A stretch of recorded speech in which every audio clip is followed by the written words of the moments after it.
El Colegio de Médicos de la Provincia de Buenos Aires, Distrito Cuarto, es una entidad comprometida con la comunidad a través de la prevención, asesoramiento, educación para la salud y capacitación docente.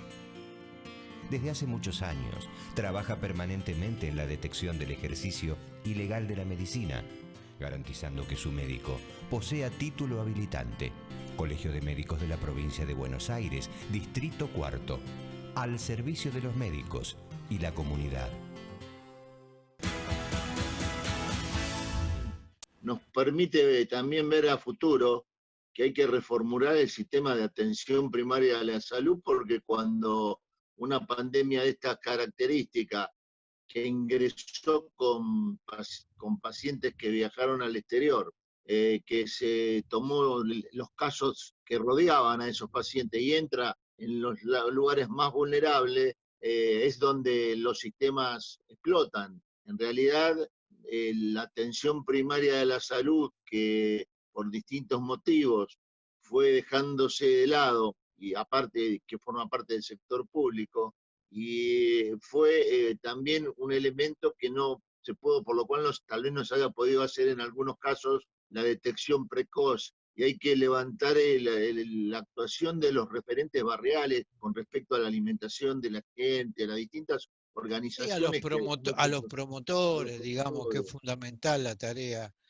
Pero mira, yo lo dije antes y lo digo ahora, la atención primaria es una estrategia de salud extraordinaria y digamos, en algunos países le ha dado un fruto importantísimo. Pero vos sabés bien, Omar, que la atención primaria funciona cuando tenés un sistema sanitario funcionando. Si no, la atención primaria no funciona. Si no, es una mera recepción de problemáticas de salud que no se puede canalizar en otro ámbito. Entonces tenemos Claro, que preparar todo todo el sistema sanitario con la atención primaria y con una atención primaria más homogénea, porque la atención primaria que depende de los municipios, vos sabés bien que hay municipios pobres y municipios ricos. Entonces estamos claro. con una desigualdad, digamos, ante ante la ley de ciudadanos. Algunos tienen mejor atención primaria y otros tienen Claro, va a peor ocurrir atención primaria. lo mismo ¿Eh? que cuando pasan los hospitales de la provincia al municipio, depende del nivel de recaudación o de aporte municipal para su funcionamiento. Entonces, con la atención primaria ocurriría exactamente lo mismo. Creo que hay que replantear el sistema en toto, de todos los, desde la atención primaria y después de la complejidad, pero a mí me da la impresión, y viendo, leyendo y viendo fundamentalmente otros países que han tenido esta pandemia, que nos hemos comportado desde nuestro accionar, hemos tomado la cuarentena para salvar vidas y no tanto hemos otros que lo han tomado por la economía y y han tenido esta respuesta en la cantidad de pacientes infectados y en la cantidad de muertos, ¿verdad?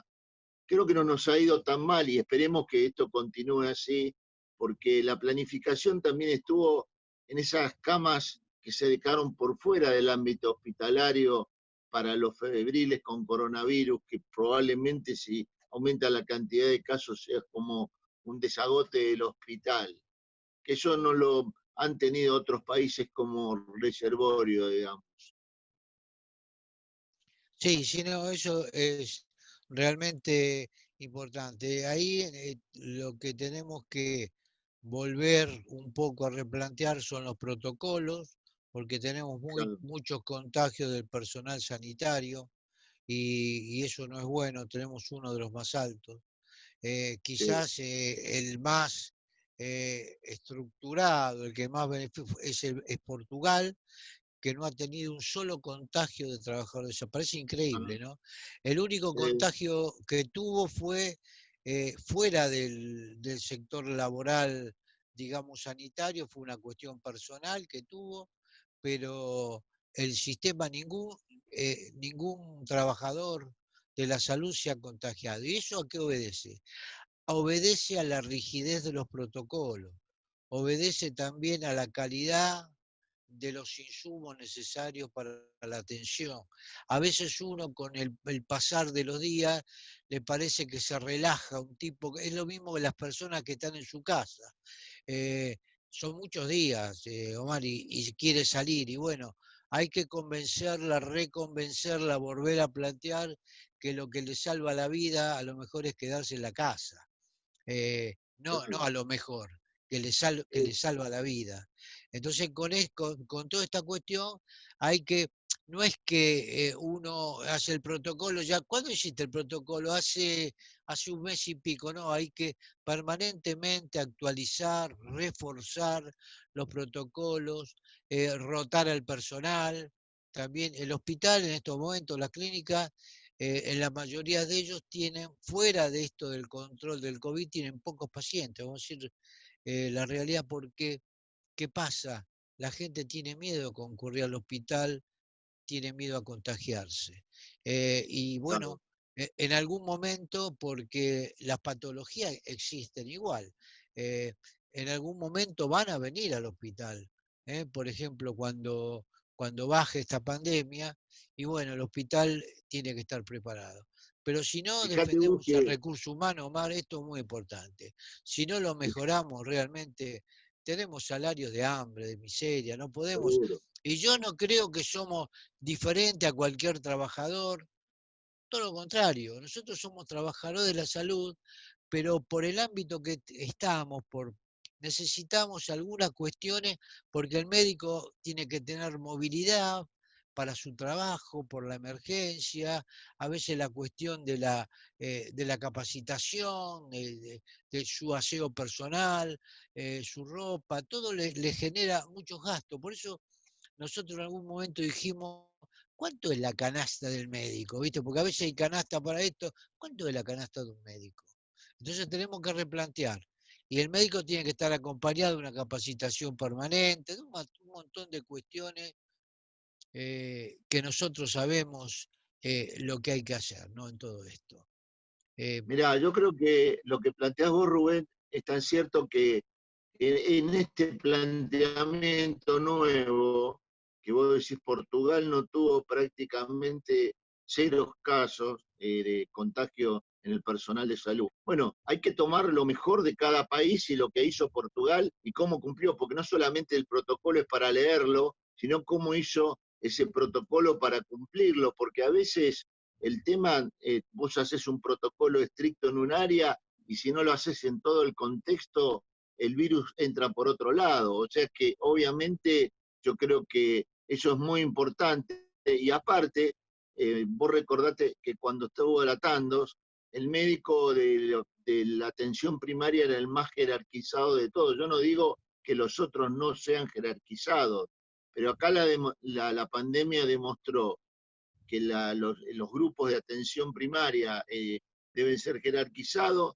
la emergentología hay que retomarla como una especialidad y darle más trascendencia, y la gente y la parte de terapia intensiva que a veces se nota en las pandemias cuando hay falencias en el recurso humano. No digo que que uno no tenga que tener otro tipo de especialidades, pero desde el punto de vista político, el decisor político tiene que tomar la experiencia de esto como para orientar el recurso humano, obviamente en calidad y aparte de que esté bien pago, ¿no? Porque hay, a veces lo que ha contagiado mucho, como bien decías vos, es el pluriempleo de nuestros colegas. Ir en 3 lugares, 2 lugares, y bueno, no tiene, por ahí no tiene todas las condiciones y se contagia obviamente más rápidamente, o se contagia porque tiene que ir a un lado que es donde tiene todo, a otro lado y tiene que tener 2 o 3 trabajos. Esto es lo que dijiste, es totalmente así.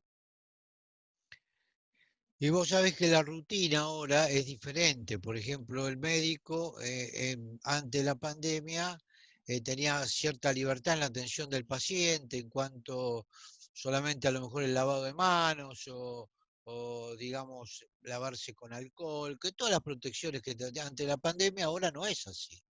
Ahora a lo Claro, mejor en determinadas especialidades hay que cambiarse totalmente la ropa, la protección, todo y volver. Y bueno, claro. eh, esto demora muchísimo. Yo creo que eh, en este momento un sector muy grande de la sociedad nos está acompañando y por eso son los aplausos. Pero hay otro sector también importante que nos está rechazando, ¿no? En el sentido que tiene miedo al contagio.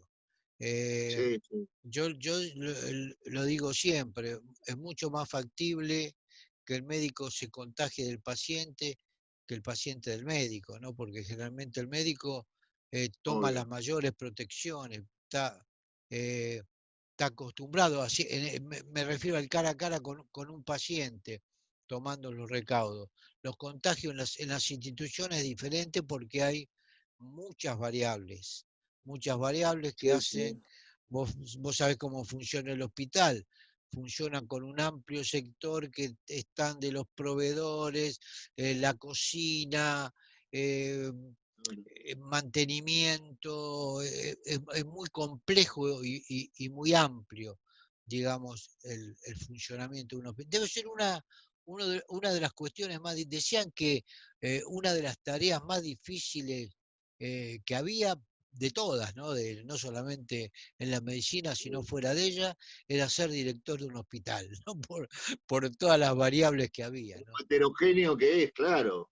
Claro, Tenés claro, con todos los y por otro vectores. lado también, Rubén, a mí me parece que en este caso hay que planificar el tema del ambulatorio que se atienda por fuera del hospital, como en una época lo decía Ramón Carrillo, que los consultorios tienen que estar por fuera, tenía un solo consultorio de externación, y separar el ambulatorio del paciente internado. Tal vez en la planificación estratégica a futuro tendremos que hacer eso, porque la gente le tiene miedo al contagio, probablemente en el hospital por los internados, más que si hubiera una batería de consultorio externo con turnos para que se vaya a atender. Y por la guardia y por el riesgo que existe en la concentración de gente en la guardia, por ahí el temor de la comunidad pasa por ahí. No, y aparte estuvimos hablando con la dirección del Hospital Eva Perón, la cuestión de extender los turnos, por ejemplo, la mayoría de los médicos trabajan, salvo el sector de guardia, de emergencia, trabajan por la mañana. Entonces ahora están dando en virtud de los turnos que a lo mejor no concurra a la mañana, que concurra en horario vespertino o a la tarde. Entonces, dando turno a los pacientes, se amplía la atención del hospital, se amplía la atención en los diferentes sectores y vos podés atender, inclusive en un centro de atención primaria, en diferentes horarios. Eso Claro, es una planificación que nunca fue muy difícil hacer en el hospital. ¿Por qué? Porque, digamos, la comunidad tiene la idea que en el hospital se atiende a la mañana y los médicos van a exactamente. la mañana. Es diferente en el sector privado. Entonces tenemos que ir cambiando las modalidades, las diferentes modalidades, ¿no?